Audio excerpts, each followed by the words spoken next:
रंजनाताई कांबळे, आसिफ पटेल, मधुकरराव नारायणवार, विवेक Verulkar, Malan Reddy चिंचणवार, Balaji Tekale, Rahul Degaonkar अशा असंख्य कार्यकर्त्यांनी राष्ट्रवादी काँग्रेस पक्षामध्ये प्रवेश केलेला आहे. मी सगळ्यांची नावं घेत नाही, कारण तो एक आगळा वेगळा कार्यक्रम हा इथं झालेला आहे. तसं बघितलं तर देगलूरची भूमी मराठवाड्याची पंढरी म्हणून प्रसिद्ध आहे आणि या पवित्र भूमीमध्ये वारकरी संप्रदायाचे महान संत दुंडा महाराज देगलूरकर यांचा जन्म झाला आहे. त्यांच्या पश्चात हबाप्पा चंद्रशेखर महाराज देगलूरकर आणि हबाप्पा चैतन्य महाराज देगलूरकर यांचा वारसा सक्षमपणे तुम्ही सगळ्यांनी पुढे चालवलेला आहे. देगलूरच्या या भूमीमध्ये संत चुडामणी महाराज आणि मस्तान शाह वली यांच्यापासून हिंदू आणि मुस्लिम ऐक्याची एक परंपरा ही सातत्याने जोपासली गेलेली आहे. हजरत शाह जियाउद्दीन यांच्या 700 वर्ष जुन्या दर्ग्यातून सामाजिक ऐक्याचा संदेश हा संपूर्ण भागाला दिला जातो. देगलूर हे खरं तर धर्मनिरपेक्षतेचं आणि बंधुभावाचं आणि सामाजिक सलोख्याचं प्रतीक आहे. आणि आज या शहरात राष्ट्रवादी काँग्रेस पक्षाचा विचार अधिक वेगाने विस्तारतोय याचा मला मनापासूनचा आनंद आहे. मराठवाडा मुक्ती संग्रामातील हुतात्मा वीरांना, स्वातंत्र्य सैनिकांना मी या निमित्तानं अभिवादन करतो. मुक्ती सैनिकांच्या कुटुंबियांच्या प्रती कृतज्ञता व्यक्त करतो. आज ज्यांनी ज्यांनी पक्षामध्ये प्रवेश केलेला आहे त्या सगळ्यांनी मागच्या काळामध्ये आम्हा लोकांच्या बरोबर काम केलेलं आहे. त्याच्यावर त्यांची विचारधारा आणि आमची विचारधारा काही वेगळी नाही आहे. सुरुवातीला सांगितलं खडगावकर साहेबांनी, प्रतापरावांनी, तसंच शिवशाहू फुले आंबेडकरांच्या विचारधारेने आम्ही सगळ्यांना पुढे घेऊन जाण्याचा प्रयत्न करतोय. बेरजेचं राजकारण करतोय.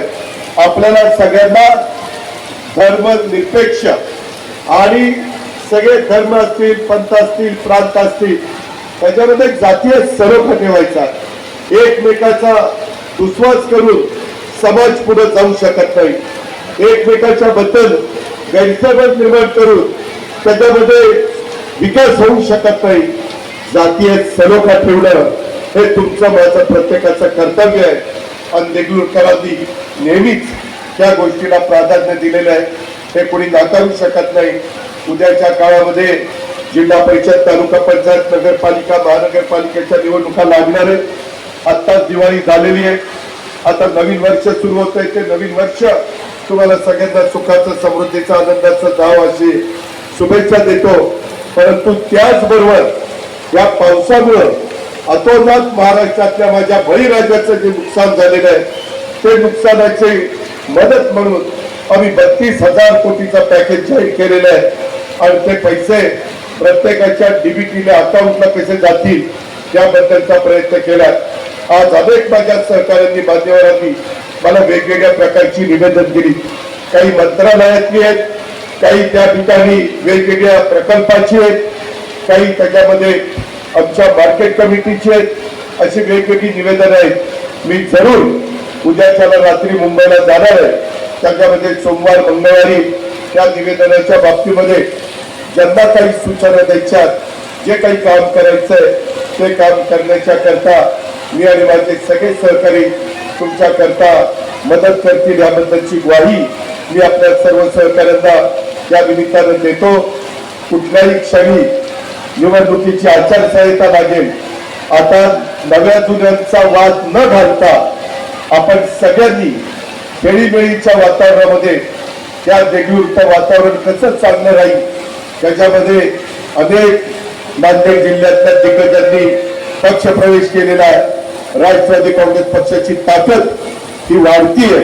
आज तुमच्या असंख्य कार्यकर्त्यांच्यामुळं, नेत्यांच्यामुळं, माजी नगराध्यक्षांच्यामुळं, माजी उपनगराध्यक्षांच्यामुळं, काही नगरसेवकांच्यामुळं निश्चितपणे अधिकची ताकद आपली वाढणार आहे. तुम्ही काळजी करू नका. मगाशी प्रतापरावांनी बोलत असताना, स्वतः भास्कररावांनी बोलत असताना, लक्ष्मीकांत पदमवारांनी बोलत असताना काही महत्वाचे प्रश्न मांडले. सुभाष सामनेंनी पण मला मुंबईमध्ये भेटून काही इथल्या प्रश्नाच्या संदर्भातली जाणीव करून दिली आणि त्या प्रश्नाची सोडवणूक करण्याच्या करता आम्ही शब्दाचे पक्के आहोत, आम्ही दिलेला शब्द पाळणारे लोक आहोत. त्याच्यामुळे आपण काळजी करू नका. शेवटी महाराष्ट्र पुढे गेला पाहिजे. मग मराठवाडा असेल, विदर्भ असेल, उत्तर महाराष्ट्र असेल, कोकण असेल किंवा पश्चिम महाराष्ट्र असेल, उद्याच्या काळामध्ये हा माझा बळीराजा जो अडचणीत आहे त्याला पुन्हा आपल्याला उभं करायचंय. आणि ते उभं करत असताना त्याला कुठल्याही प्रकारची अडचण येऊन द्यायची नाही.